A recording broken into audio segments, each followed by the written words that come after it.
All right, I just want to say hi to everybody. Welcome to the Clubhouse. This is our online activist training and talk place while we can't be outside and play together. We are now just trying to see if we can pull lots of talks and activist trainings online instead here in the Clubhouse.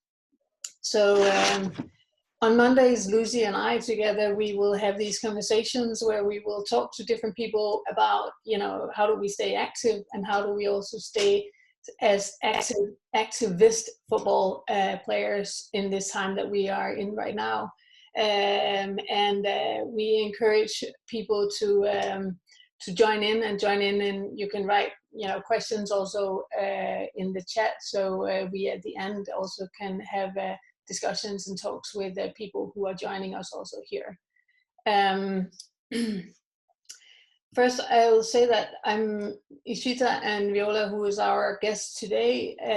They are both players in the Global Goals World Cup tournaments. Viola, you played just recently in Uganda, and that was the first time we met there. And Ishita, we met in India last year when we had a Global Goals World Cup there in Mumbai. And you are from Goa, so you came traveling in as well. You also won the tournament in Mumbai and came and played in the finals in New York. So these are two definitely activist football players that we're gonna talk to today. Lucy, before you throw in some questions, will you also join in of saying, I just want to hear from all three of you, what are some of your, in a sense, proudest moments of things that you did with, with Viola and Ishita, with your teams? What are the things that you did that you were, in a sense, proudest of that you did for one of the global goals? And Lucy, for you, thinking about what is some of the things that you have done as an activist football person that you are most proud of?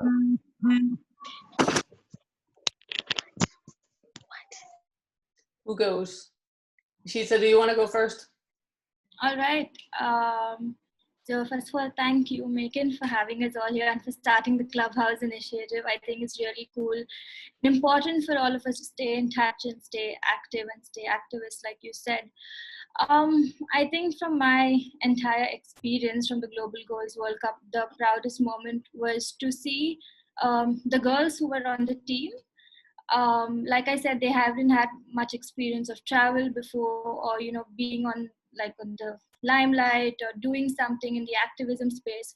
So all of them realized their potential, and they became sort of mentors for all the little girls in our grassroots program.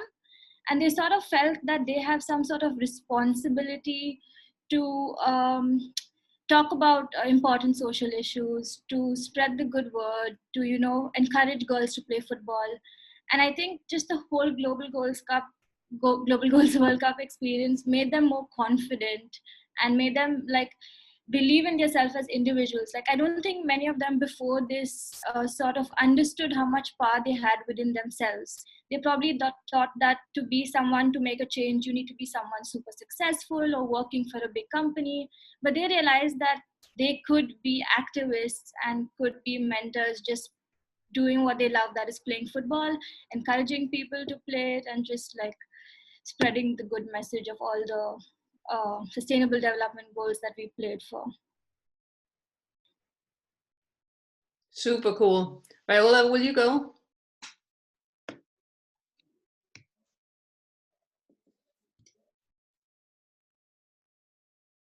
Lucy, will you then jump in? Viola? Yeah, sure. Yeah, I'll jump in. Hi, everyone.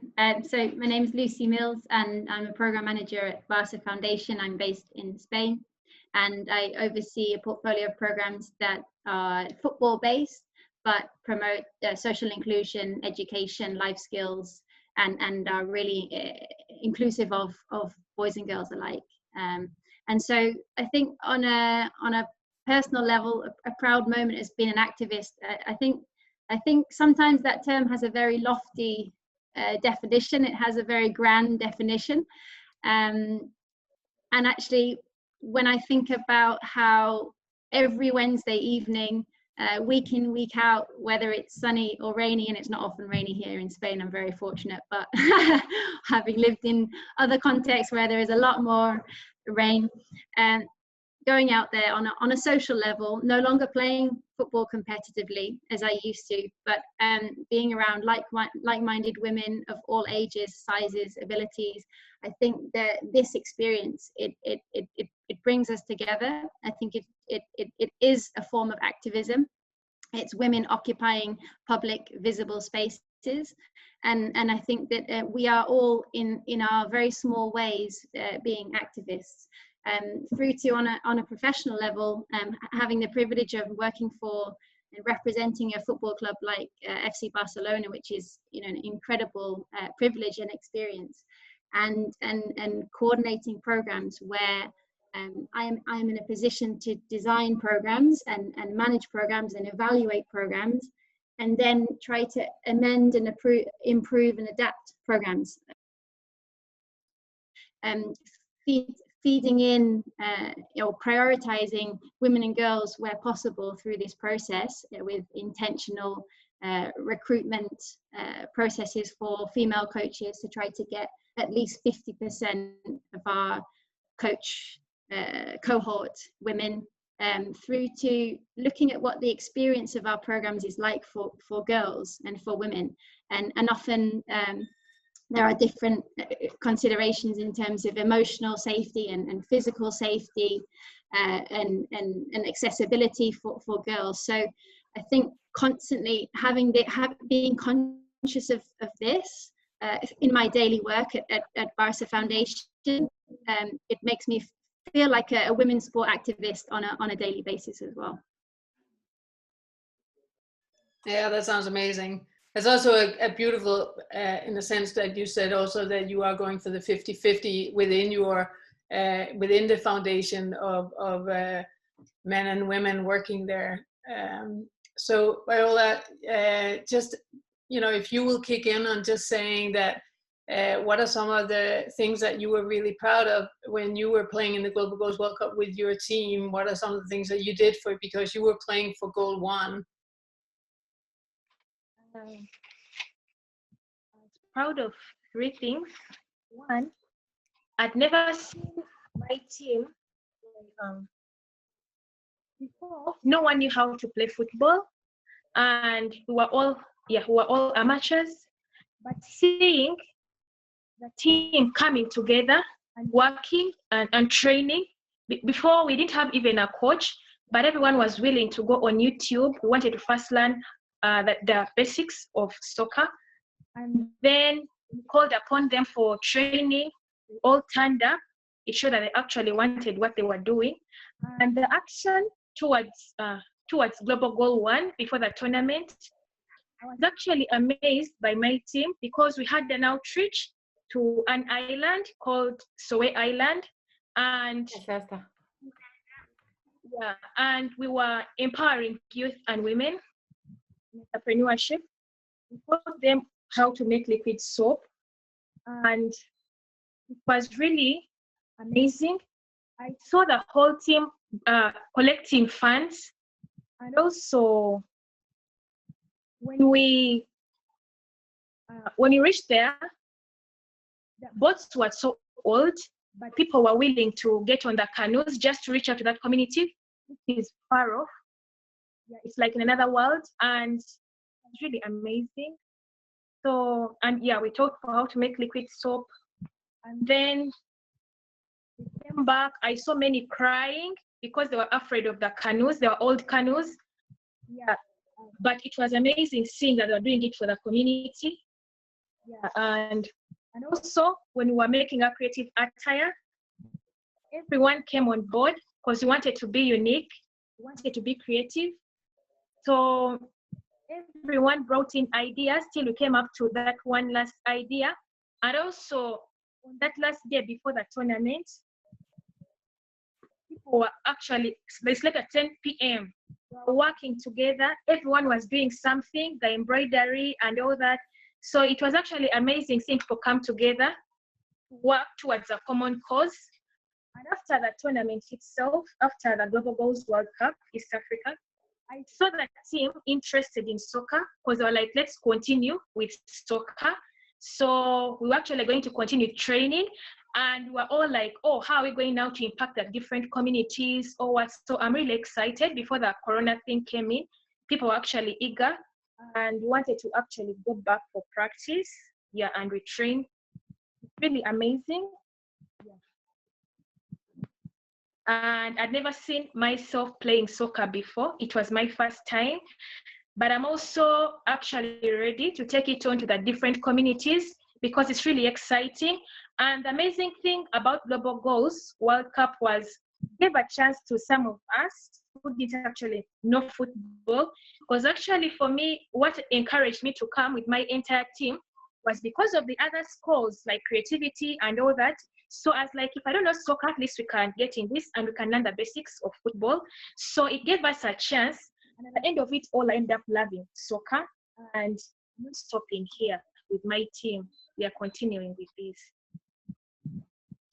I think for all of us sitting here right now, it is beautiful to hear when somebody that doesn't come from football and suddenly, you know, get caught in what football can really do for you as a person, because it is really a playful environment to be in the world. And then I'll also tell you that your team was the winner of the creative style points.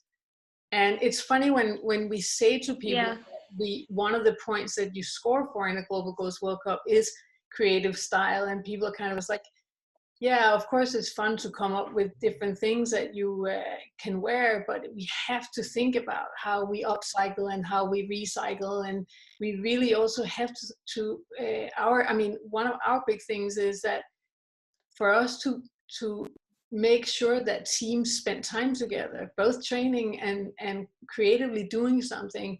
We kind of build a trust within the team. We see suddenly the teams trust each other in a different way. And within that trust, become more daring in also in speaking up. So the whole point of the creative style points have many, you know, issues to it. It was great fun to see you. It became also a local story from within Africa, within East Africa, seeing your outfit. Thank you for sharing this. And Lucy, now I'm going to throw it back to you. Yeah, great. Ishita, Viola, it's obviously the first time meeting you, so it's a real privilege. It's really nice to hear your perspectives, and this is what these talks are all about. So Mike and I coming together, we started the first chat last week. We had perspectives from Spain and from Greece, and this week, of course, we have perspectives from Uganda and India. And so I think, you know, why we feel like these talks are important, and of course they're being recorded and will be shared later on. So I think, you know, first of all, they're free and they're accessible, and the fact that we can upload them and put them online means that we can then share them with our coaches, our networks, our you know, friends and colleagues in our programs, to keep people thinking about topics and hearing different perspectives and learning from each other. And the topic that we have for the talks is how are women keeping active and continuing to be women's sport activists during this very strange, very new time. And of course, coronavirus is hitting us all in different ways. Different intensities in different countries, but I think there's a common global trend that we see coming out, is that women and girls are disproportionately negatively affected on the whole by the virus. And so when you apply that to women's sport, we see that on a whole range of levels, from the elite level through to grassroots, through to competitions, through to mega events, we're seeing that it is women and girls that are bearing the brunt of decisions about what will happen when sport restarts. So I think these talks are really important because, first of all, we have teams among us in this group, and teams who are listening out there who have groups of women, and they've mobilized them through the Global Goals World Cup and other leagues and competitions and social gatherings. So it's hearing how are these women keeping mobilized, keeping communicating with each other, you know, very creatively, oftentimes virtually. You know, what ways can we continue equipping ourselves with knowledge and learning and skills during this very strange period, and then thinking about the future as we rise up out of this health crisis. How can we be in a better position to then kickstart again with our women's team? So we want to keep these weekly calls happening and have different perspectives. So we're really happy to hear from Ishita in India and Viola in Uganda, two very different contexts, both mobilizing women. And let's not forget, these are, as Viola said, they're women who they might not have ever played football before. So we're not talking about elite level football players. We're talking about amateur players who are united through sport and purpose. So as I say, you know, these are free, these are an open space where we can share and learn from diverse perspectives, and really please try to circulate them wider, because they're a resource for the Global Goals World Cup community. So I think that's a bit of the purpose of the calls, and maybe we can start the conversation by saying that not wanting to dwell on the situation, because I think we sometimes we talk about the problems too much, but given that we have two very different contexts, we have Uganda and India, maybe you could just tell us a little bit about what the current situation is like, briefly, but also how are you as women sport activists adapting and maybe responding to some of the challenges that you see women and girls are facing during these difficult times. So maybe Ishita, do you want to kick us off from India? Thank you for that, Lucy. I think I can share two different perspectives. One would be from the women I know who play football at a local level. So I've been in touch with them and I've been asking them if they've been training, and all of them said yes, because one common answer I get from all the girls, young girls, older girls I work with, when I ask them, why do you like football? They would say things like, football makes me feel free, football makes me forget about all my problems. And I think given that we have so much access to like negative news now, so much uncertainty about what's going to come, I think that there's nothing like spending some time doing some football drills or just playing by yourself, or, you know, keeping your mind busy, because the physical and psychological like positive benefits of just playing with your ball at home right now are immense. And it's really necessary. Like I mentioned earlier, things in India aren't so good. There's a lot of panic, uncertainty. We're under lockdown. So yeah, these are a few of the things. I've also been looking online for sports activism courses that I can give people I know to do, because we're never going to get this time back, right? And like I found a few free courses on Coursera. Other than that, with the younger girls who play in our league, the Forca Goa Foundation, the foundation I work with, we run a statewide league. And I need to share this. Last year, we had like 3 or 4 girls taking part. And this year, we had 200 girls take part in our league. So which is amazing. And we made sure we went out to schools and got them to field teams. And we hired more female coaches. So, you know, to engage these girls, I think it's important for them to have something to look forward to. I keep telling them things like, after this is done, we're going to have a league, or after the coronavirus gets done, we're going to be out on the field again. You're going to be competing and playing. So we need to keep those spirits alive as sports activists. Yeah. Yeah, congratulations on increasing the number of girls to around 200 in your program. It's really nice to hear. And I think one of the things that strikes me as you talk is that you're already thinking about how you can continuously engage these girls and grow that part of the program in your work. So Yeah, that's brilliant. And then for the girls in the women in your global goals team, how are you guys communicating with each other and corresponding with each other at the moment, and keeping each other motivated? So we're on a WhatsApp group, thank God for technology, where I keep like messaging them and asking them like, what have you all been doing? And so they also like set sort of goals for themselves. Like if you work out this much today, you do X number of crunches, and then you outdo yourself tomorrow, and then just competing within themselves, you know, messaging on the group and saying, today I did this much, how much did you do? So they've been keeping engaged that way.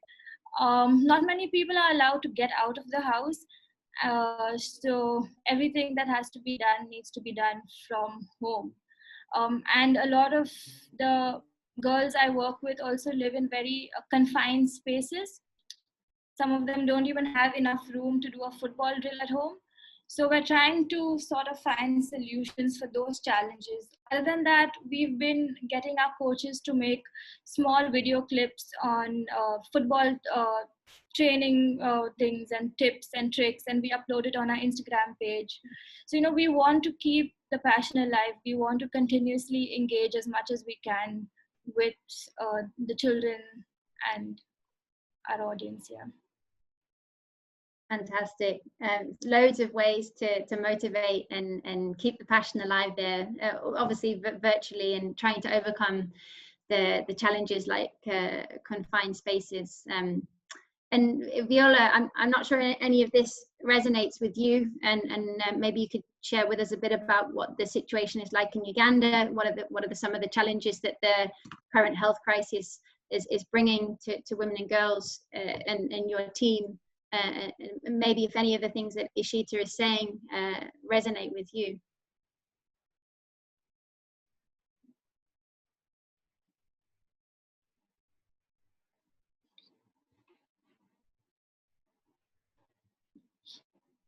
I think we might not have, Viola, whenever you get the sound back or when you can hear us, will you let us know? So I'll just throw it back to you, Ishita. Will you just tell us a little bit about what it is that you were doing in your everyday life also, so to get that into perspective of when you say that you're activating the way that you're doing, where is it that you're working? My everyday life right now during the Corona crisis? Yeah, I mean, during also your work situations, because that must also be different right now. So when we first got to know about the lockdown, I tried getting a routine. Obviously, we're all working from home, we're preparing for next year, making our plans for next year from the foundation. But other than that, there's a lot of other work that I've had to sort of get myself involved in. Like I mentioned, a lot of people in India work on like a daily wage basis, and right now they're suffering because they don't have any savings or money or access to food. So I've been working on the field, trying to get daily essentials like things like rice and lentils to these workers. Other than that, I spend my day we're sort of coming up with a curriculum for next year, doing some research, keeping in touch with our partner organizations, keeping in touch with our coaches. In fact, like I told you about the videos we've been making to put on Instagram, right? So we've been planning some more of those, some more engagement through our social media and through email. So that's what I've been busy with. And I've also been ensuring that I get some amount of exercise done every day. I've been playing a bit of football with this little boy who lives near my house as well, doing some yoga.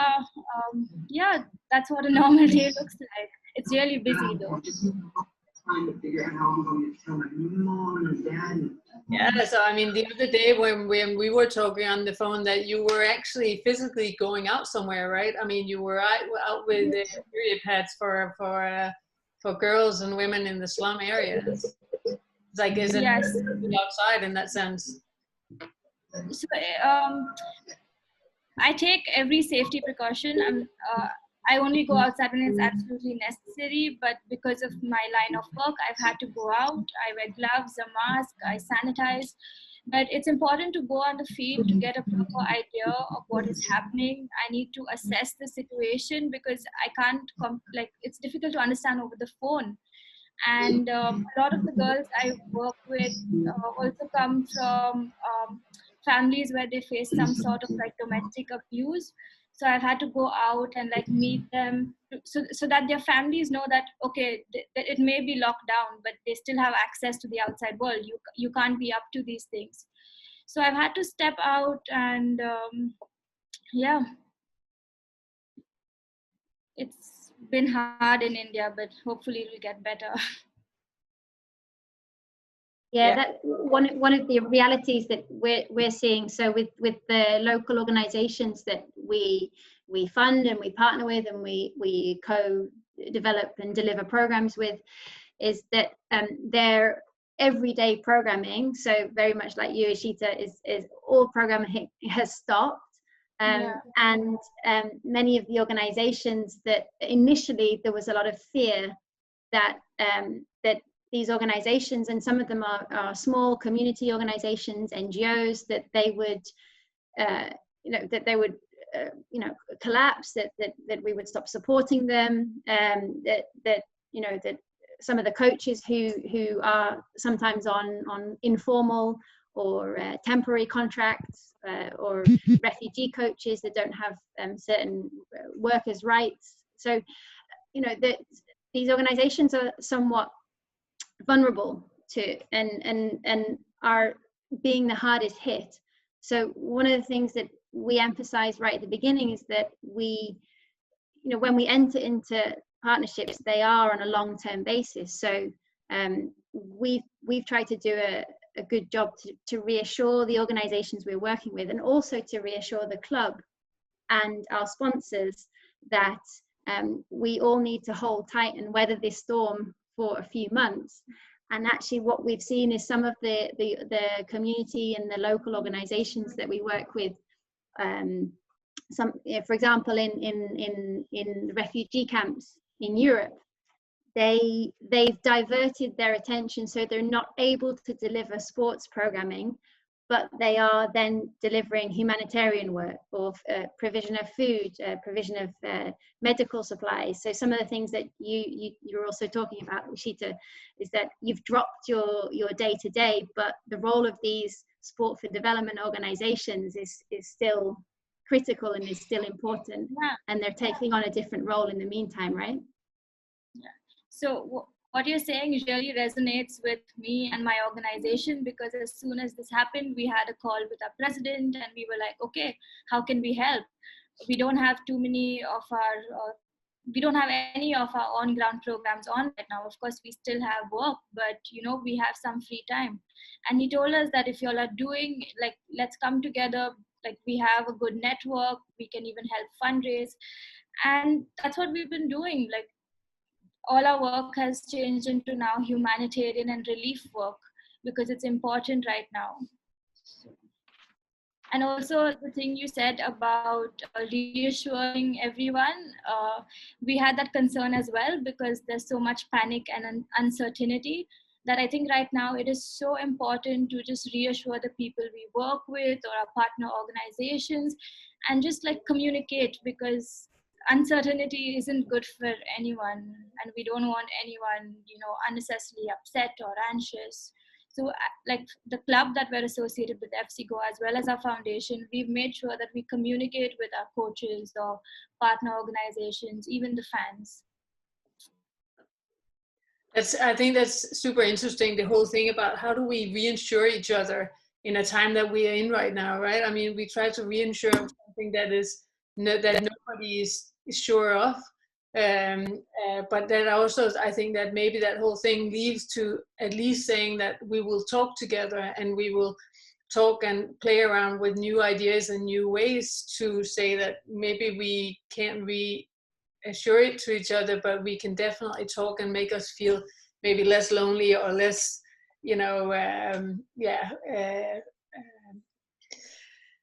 afraid in the world, maybe is the world that we have.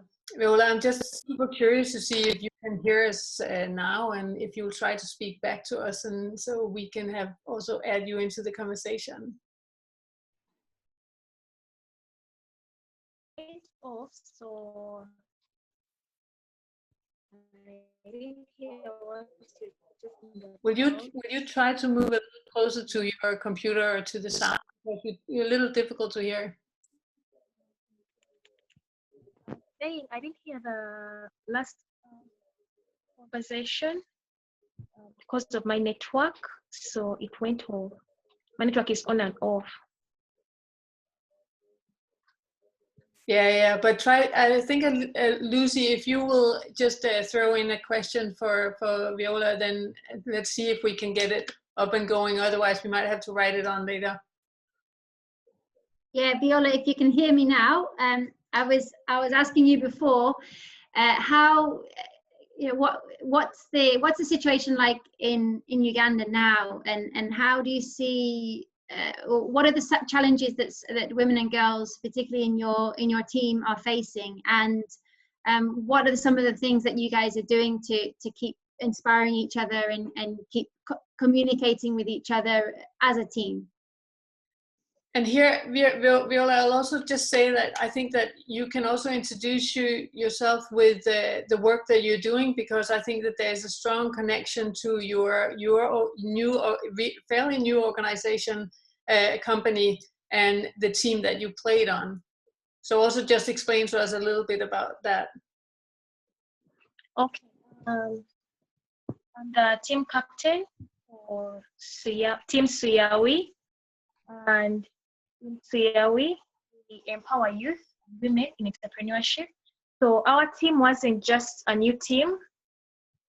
Yeah, we just got people who work with the organization plus a few others, and we formed that one team, and we played for Global Goal 1, and that's no poverty. Poverty in all its forms, everywhere. Yeah. And also, I'm a professional accountant. So that doesn't, my professionalism doesn't stop me from loving sports. And about my team,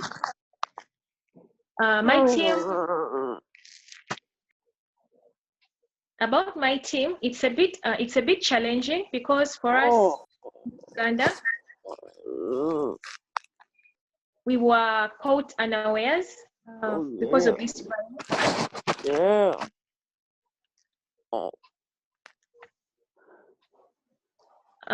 We were caught unawares because of this virus, and we had a lockdown. Yeah, so it was very, very hard for us to meet up. It was hard for us to meet up, and so physically, we decided to create a WhatsApp group, and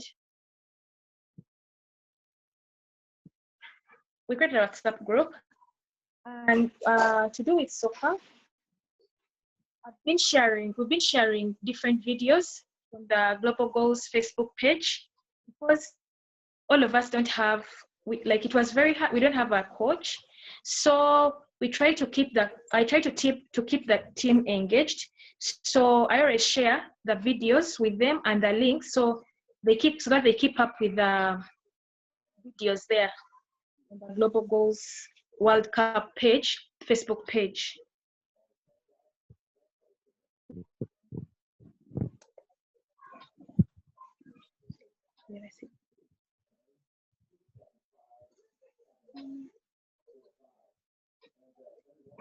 Thank you, Viola, for saying that. And also within your, I mean, now you're working with empowering youth and women within the startup environment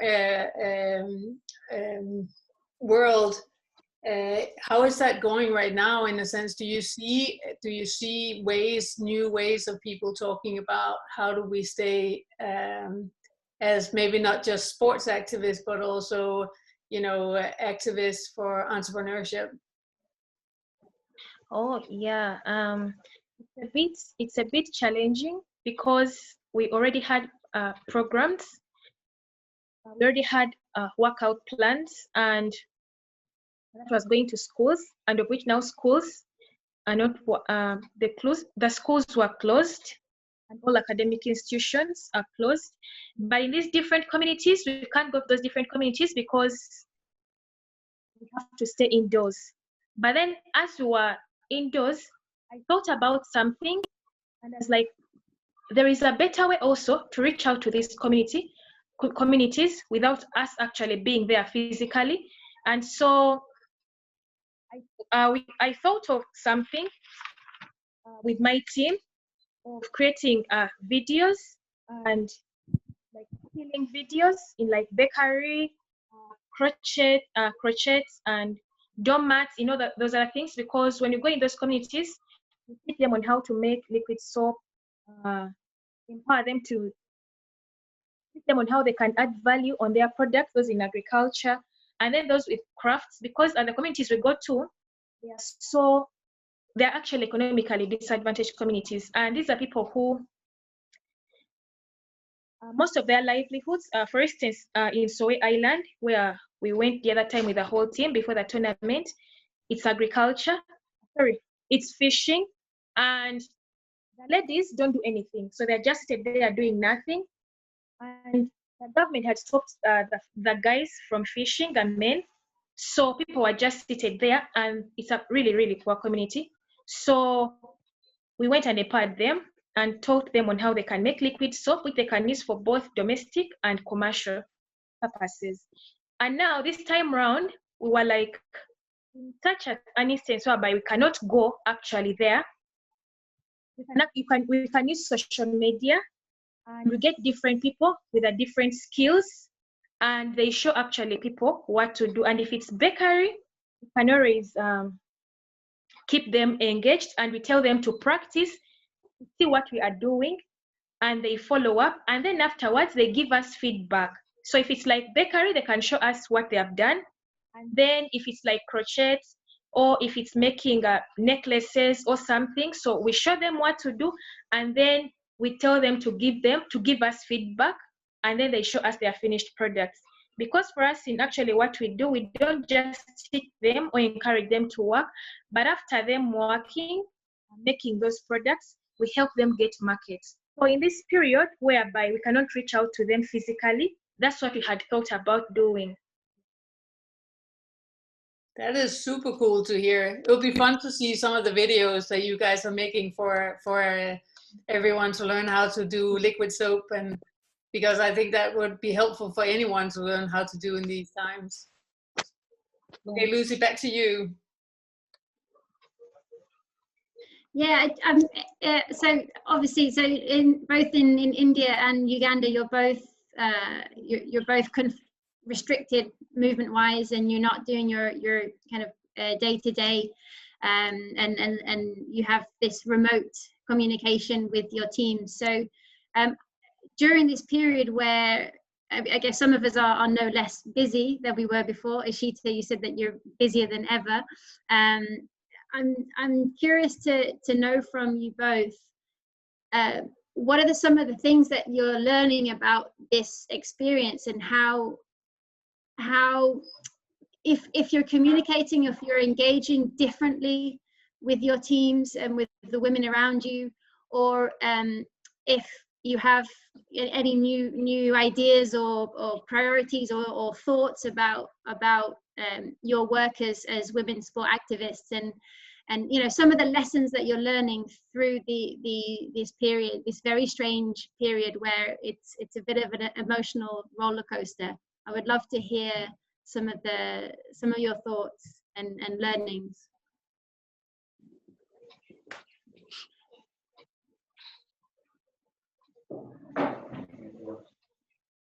Viola, I think what you're doing is really cool.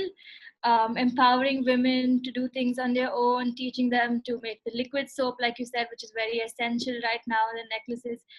It was really interesting for me to hear that, because in the work that we do as well, we believe in empowering people to, you know, work hard, accomplish something on their own. And I was really happy to hear the work that you're doing. That's amazing.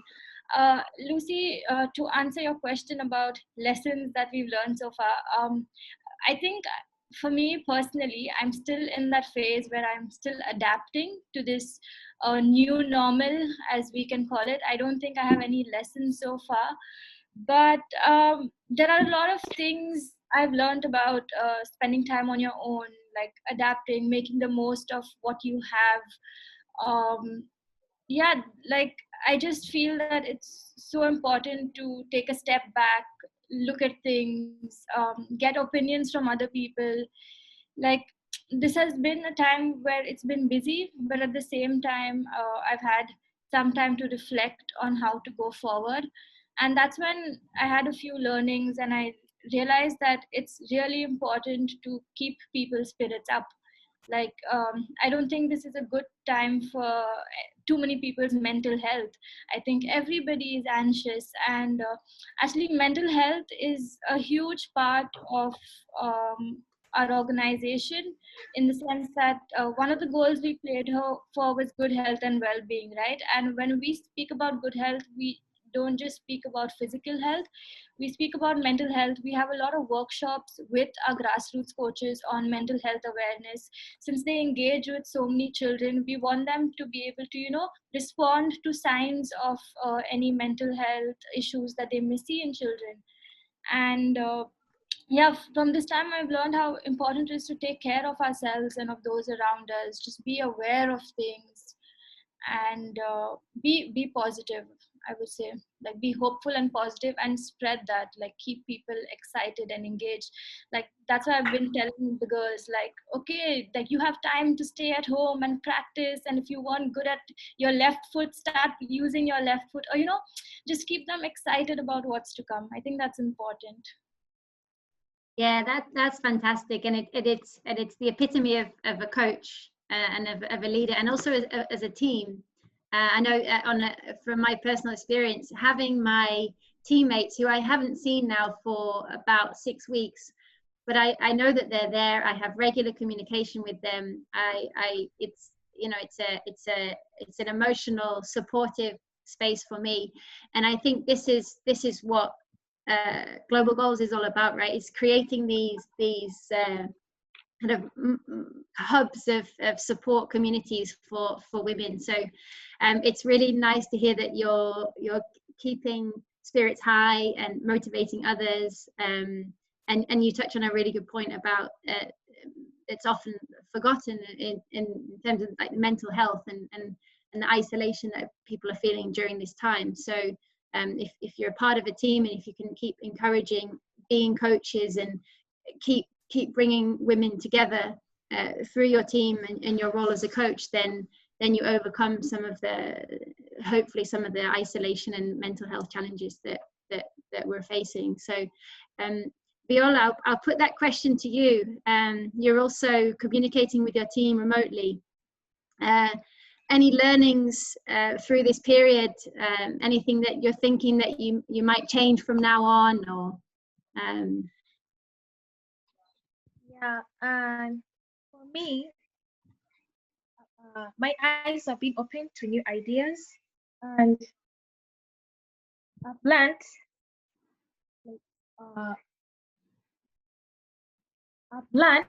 that you can actually accomplish much without physically being present in a particular area.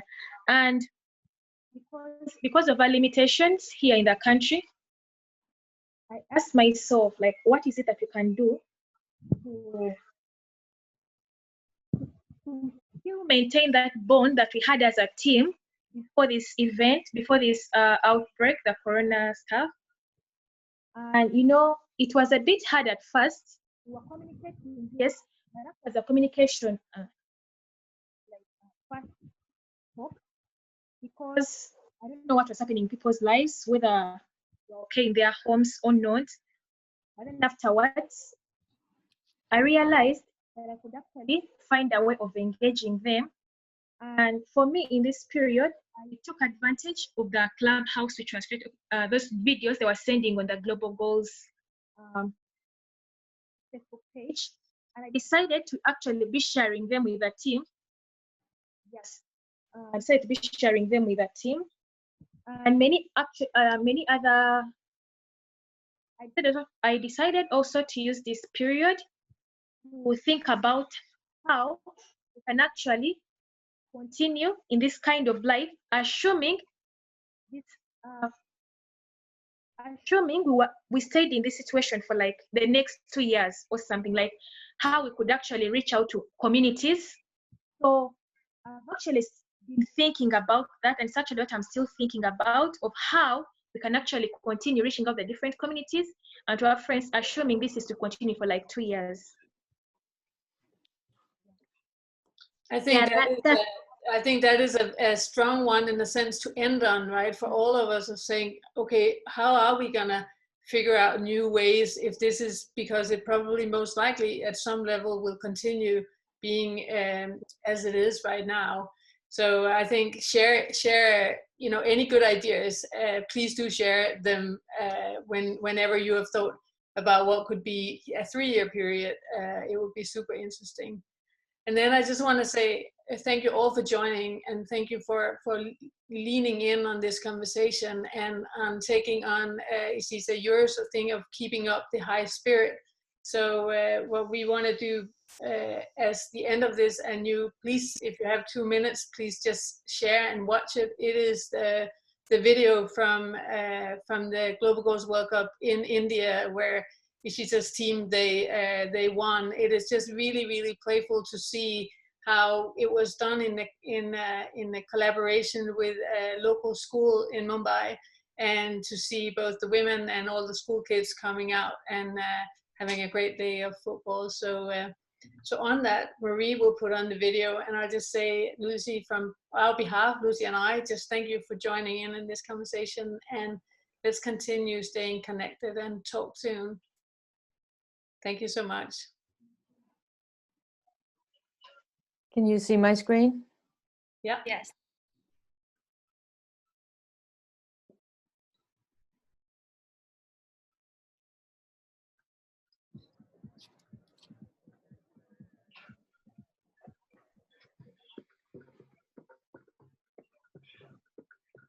The sound is not so good though. Yeah.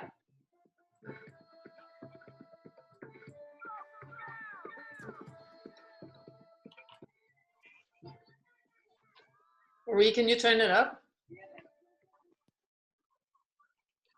It's Rubel.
तू भी कमजोर है।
Thank you, everyone.